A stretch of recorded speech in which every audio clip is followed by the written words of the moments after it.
तो in vitro में sir, हाँ, in last classes in vivo. हम लोगों ने इन विवो देखा था, ठीक है। और यस यस सर। अभी हम लोग इन विट्रो टेस्टिंग के बारे में देखेंगे, ठीक है। तो इन विट्रो मतलब जब स्पेसिफिक ऑर्गन को हम लैब में। लैब में जब कन्फाइंड करते हैं, ठीक है। तो इसमें जब थायराइड ग्लैंड की बात करते हैं तो थायराइड ग्लैंड जो है सिंथेसिस एंड सिक्रेशन जो होती है इसकी, दैट इज फ्रॉम ट्राइआडोथायरोनिन, ठीक है। और it will take TLT4। Several steps. और की जो इन्फ्लुएंस होती है वो by the exposure of some dietary iodine, क्योंकि जो आयोडीन है that is directly related with the thyroid gland, ठीक है। Thyroid gland. तो बेसिकली जो है थायराइड के लिए जो रिस्पॉन्स होता है that is a thyrotropin, thyrotropin stimulating hormone TSH, ठीक है। तो T4 और T3 जो है that are form by the coupling of iodotyrosol residues with in the thyroglobulin molecule, ठीक है। आयोडोटायरोसोल रेसिड्यू जो है इसके कपलिंग में होने पे, ठीक है, रेसिड्यूज हैं इनके कपलिंग से T4 और T3 का सिक्रेशन होता है। और बेसिकली जो इसमें होती है प्रोटीओलाइटिक क्लीवेज होती है थ्रू थायरोग्लोबुलिन। तो थायरोग्लोबुलिन मॉलिक्यूल में आइडोटायरोसोल रेसिड्यूज होते हैं, ठीक है, जो कि रिस्पॉन्सिबल होते हैं for the secretion of T4 और T3 with the help of proteolytic cleavage of the hormones। तो बेसिकली क्या देखा गया है, जो ऑक्सीडेशन और कपलिंग रिएक्शन जो होती है जिसके कारण T3 और T4 आर इनहिबिटेड, ठीक है, दैट इज थ्रू द प्रोपाइलिथ्योरसिल, ठीक है, प्रोपाइलिथ्योरसिल एंड मिथाइल मरकैप्टोमाइड इमिडोज। तो ये जो मिथाइल मरकैप्टो इमिडाजोल है और जो प्रोपाइल थियोरोसिल है, इन दोनों के कारण T3 और T4 का इनहिबिशन होता है, ठीक है, कमी होती है। और ऑक्सीडेशन और कपलिंग रिएक्शन से फिर T3 T4 का फॉर्मेशन होता है। तो जो ये कंपाउंड्स हैं to inhibit thyroid peroxidase, that is ये थायराइड पेरोक्सीडेज क्या है, मेम्ब्रेन बाउंड हीमोप्रोटीन है। और ये क्या करती है, कैटालाइज करती है ऑक्सीडेशन और कपलिंग रिएक्शंस को इन थायराइड टिश्यू। और जो सबसे important substance that is the propylthiouracil and methyl mercapto imidazole, ठीक है। ये दो मतलब कह सकते हो की ग्रेडियंट्स है, ठीक है। तो एड्रिनल ग्लैंड की जब बात करें तो adrenal gland cortex, adrenal cortex जो है that is responsible for the synthesis and secretion of glucocorticoids, ठीक है। कॉर्टेक्स से ग्लूकोकोर्टिकॉइड्स है और मेडुला से मिनरलोकोर्टिकॉइड्स। तो जो ग्लूकोकोर्टिकॉइड है ये रेगुलेट करता है बहुत सारे फंक्शंस बॉडी के, ठीक है। तो जो पिट्यूटरी हार्मोन होती है दैट इज एड्रिनोकोर्टिकोट्रोपिन, ये बाइंड करती है membrane receptors on the adrenal cortical cells पर और एक्टिवेट करती है एडिनाइल साइक्लेज सिस्टम, ठीक है। एडिनाइलेट साइक्लेज सिस्टम को एक्टिवेट करती है एड्रिनल कॉर्टिकल सेल्स के मेम्ब्रेन रिसेप्टर्स। और इससे क्या होता है, ये फर्दर स्टिमुलेट करते हैं for the synthesis of glucocorticoid hormone, ठीक है। इसको थोड़ा सा इजी वे में वो एरो मार्क से कर लेना, ठीक है, हमेशा ध्यान में रहेगी। So the biosynthetic pathway for these hormones involves many enzymatic steps and utilizes cholesterol as a primary precursor, ठीक है। कोलेस्ट्रॉल की इंपॉर्टेंस सबसे ज्यादा है। अगर कोलेस्ट्रॉल नहीं है तो फिर एड्रिनल ग्लैंड मतलब जो सिक्रेट करती है ग्लूकोकोर्टिकॉइड हार्मोन वो मुश्किल होगी बनाना, ठीक है। Because cholesterol is accumulated in the adrenal cortex by the endocytosis of lipoproteins from the blood under the control of adrenocorticotropic hormone, ठीक। तो cholesterol is the main ingredient here for the production of और secretion of synthesis of glucocorticoid in the adrenal gland, ठीक है। Aldosterone जो है ये भी synthesise होती है एड्रिनल कॉर्टेक्स से, लेकिन जो इसके प्राइमरी कंट्रोल होते हैं that is the plasma sodium levels. ठीक है, ये क्या है, प्लाज्मा सोडियम लेवल्स क्या करती है, दैट इज ये और एंजियोटेंसिन 2 ये दोनों जब मिलती है, ठीक है, तो जो रिसेप्टर्स होते हैं, जो भी रिसेप्टर्स हैं वहां एंजाइम एक्टिवेशन और सिंथेसिस कराते हैं for the production of aldosterone. ठीक है, फिर pituitary secretion of ACTH, angiotensin 2 production and action of adrenal steroids on target cells. मतलब सोडियम, प्लाज्मा सोडियम लेवल जो है दैट इज एंजियोटेंसिन 2।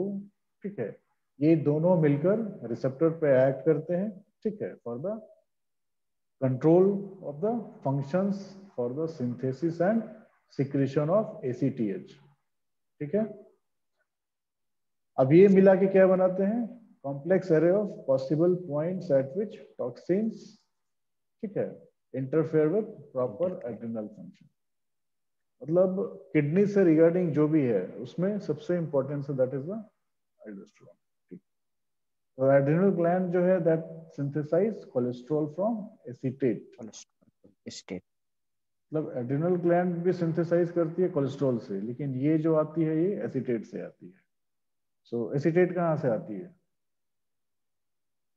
जब डाइजेशन होती है ना तो उसमें यस सर मतलब एंड प्रोडक्ट के फॉर्म में एसीटेट आती है। ठीक है, उसके यस सर अलावा भी कहीं से आती है, लेकिन एसीटेट यहाँ से, मतलब मेटाबॉलिज्म जब होती है तो उसमें बेसिकली एंड प्रोडक्ट एसीटेट होती है। बॉडी के नॉर्मल मेटाबॉलिज्म में भी एसीटेट प्रोड्यूस होती है, which is responsible for the synthesization of adrenal gland. ठीक है, वाया कोलेस्ट्रॉल। तो it also cholesterol acquires cholesterol by endocytosis of low density lipoprotein. सुने होगा ना, एलडीएल होता है, एक एचडीएल होता है, हाई डेंसिटी लाइपोप्रोटीन और लो डेंसिटी लाइपोप्रोटीन। यस सर तो जो इन्फ्लुएंस होती है toxicants transport by means of LDL endocytosis on the activity of coenzyme A reductase, the rate limiting enzyme in cholesterol synthesis. तो एलडीएल जो है वो ठीक है, एचडीएल जो है हमेशा खराब होती है। ठीक है, हाई डेंसिटी लिपोप्रोटीन हमेशा हार्ट के लिए भी खराब होती है और इनफैक्ट किडनीज के लिए भी खराब होती है। लो डेंसिटी लाइपोप्रोटीन एक लिमिट तक ठीक है, ज्यादा बढ़ने पे ये भी खराब करती है, क्योंकि अगर ज्यादा एल्डोस्टेरोन का प्रोडक्शन होने लगेगा तो तुम्हारी किडनी फेलियर के चांसेस बढ़ जाएंगे। तो ये जो इन्फ्लुएंस होती है that is through the activity of coenzyme A. ठीक है, और ये क्या है, एक रेट लिमिटिंग एंजाइम है for the synthesis of cholesterol. ठीक है, so cholesterol acetyl, cholesterol acyl transferase and synthesis of LDL receptors could be examined in adrenal cells or in cultured fibroblast। मतलब जब इसको लैब में जब हम इन विवो कंडीशन में जब इसका कल्चर करते हैं तो वहाँ फाइब्रोब्लास्ट पे जब कल्चर करेंगे तो हमारी LDL रिसेप्टर्स वहाँ भी आएगी। ठीक है, तो that will be responsible for the production of cholesterol और इसके थ्रू एल्डोस्टेरोन की सिंथेसिस होगी। ठीक है, पॉइंट क्लियर है ना। Biosynthesis of adrenal steroids and enzyme inhibition.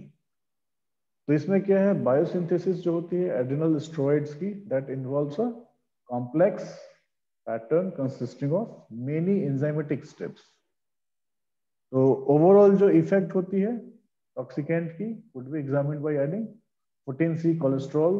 अगर हम एड्रिनल सेल्स में या फिर ग्लैंड्स में इसको अगर मिक्स करते हैं 14C कोलेस्ट्रॉल और कोर्टिकोस्टेरोन या 14C एल्डोस्टेरोन, तीनों सेम चीज है। ठीक है, तो हम एड्रिनल स्टेरॉइड्स का बायोसिंथेसिस देख सकते हैं या कर सकते हैं। ठीक है, one of the most important of these would be the conversion of cholesterol to pregnenolone, which is performed by the desmolase enzyme complex, and this is a rate limiting step in steroid biosynthesis।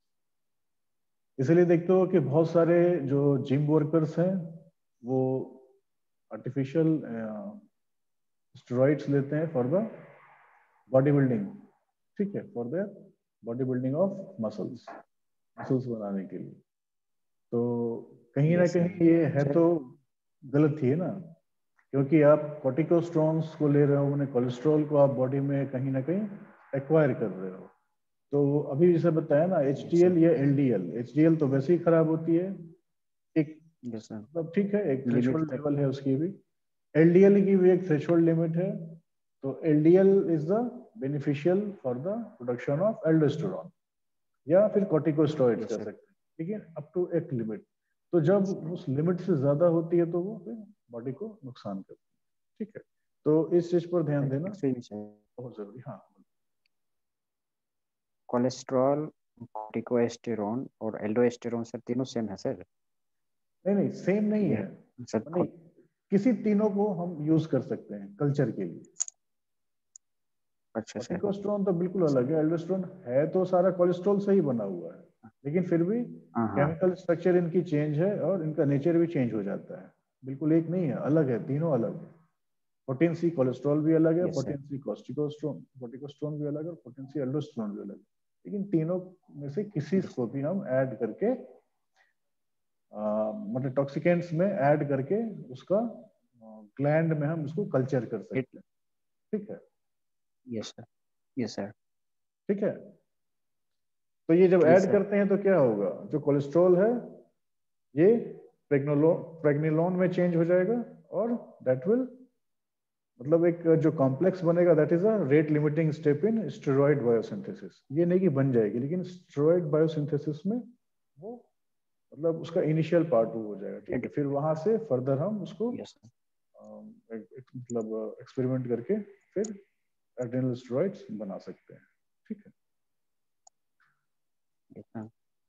अब जैसे एक picture है यहाँ, ये picture डालने का sense just समझाने का था रिगार्डिंग द होम्योस्टेसिस, ठीक है। जैसे देख सकते हो ये ब्रेन है पार्ट, ठीक है, ब्रेन का पार्ट है, इसमें यहाँ सिग्नल स्ट्रेस भी आ रही है ना, अलग अलग जगह से स्ट्रेस सिग्नल आ रही है। अब ये CRF पे काम कर रही है, ठीक है। यहाँ से तुम देख सकते हो जो ग्लैंड है तुम्हारी पिट्यूटरी, ये CRF1, POMC, ACTH, मतलब हाइपोथैलेमस के पार्ट में, ठीक है, ये एक्ट कर रही है, और वहां से जो स्ट्रेस सिग्नल्स आ रहे हैं उनको वो कम्युनिकेट कर कर उसको थोड़ा मोल्ड कर कर अदर फॉर्म में, ठीक है, ये ब्लड वेसल्स में भेजती है सिस्टमिक सर्कुलेशन के थ्रू। वहां से ये मतलब वाया ब्लड वेसल बोल दिए तो वाया हार्ट होते हुए ये एड्रिनल कॉर्टेक्स में, मतलब किडनी में आ रही है थ्रू इन एड्रिनल कॉर्टेक्स में, यस और सर. वहां से ये कॉर्टिसोल मतलब फिल्टर होके ये फिर से ब्लड सप्लाई में जा रही है टुवर्ड्स द स्किन, एपिडर्मिस में, डर्मिस में, एडेंक्सल ऑर्गन्स में, ठीक है। और यहाँ से जो क्यूटेनियस इन्फेक्शन होती है माइक्रोब्स के थ्रू, उस पर भी इसका इफेक्ट दिख रहा है, ठीक है। किडनी पे भी इफेक्ट आ रही है स्ट्रेस सिग्नल्स की, स्किन में आ रही है, फिर इम्यून सेल्स पे भी जा रही है। तो इम्यून सेल्स में क्या हो रही है, इम्यून सेल्स का तो चलो अलग से भी दिखाया, जैसे एंटी माइक्रोबियल और प्रोटेक्टिव स्किन बैरियर के थ्रू अलग अलग फैक्टर्स जो है वो इवेल्युएट हो रहे हैं, कुछ ब्रेन में जा रहे हैं, कुछ एड्रिनल ग्लैंड में जा रहे हैं, और कुछ इम्यून सेल्स में जा रहे हैं, ठीक है। तो इंटरल्यूकिन जैसे 1-6 है, ट्यूमर निक्रोसिस फैक्टर है अल्फा, ये सारे मिलकर फिर ब्लड फ्लो के थ्रू वापस हाइपोथैलेमस में जाते हैं।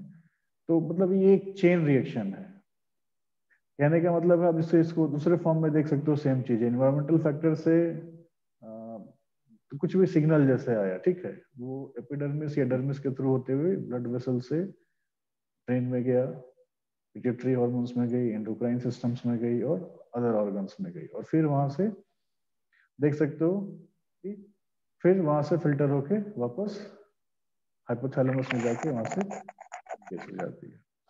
तो कहने का सेंस है, एक होती है सेंसरी नर्व्स, एक होती है ऑटोनोमिक नर्व्स। तो जब भी कोई स्ट्रेस सिग्नल एक्ट करता है, ठीक है, ब्रेन पे, तो वो वहां से मतलब उसको डिस्ट्रीब्यूट कर देती है टुवर्ड्स डिफरेंट पार्ट्स, ठीक है। उससे क्या होता है, बॉडी पार्ट्स. Yes sir. उससे क्या होता है कि उसकी जो एक्शन है, जो एक्टिविटी है, वो होम्योस्टेसिस. कम हो जाती है। होम्योस्टेसिस कहने यस का सर. सेंस वही वही बता रहे हैं तो उससे क्या है, जो स्ट्रेस का जो इम्पैक्ट है तो होता है वो धीरे धीरे कम हो जाता है, ठीक है।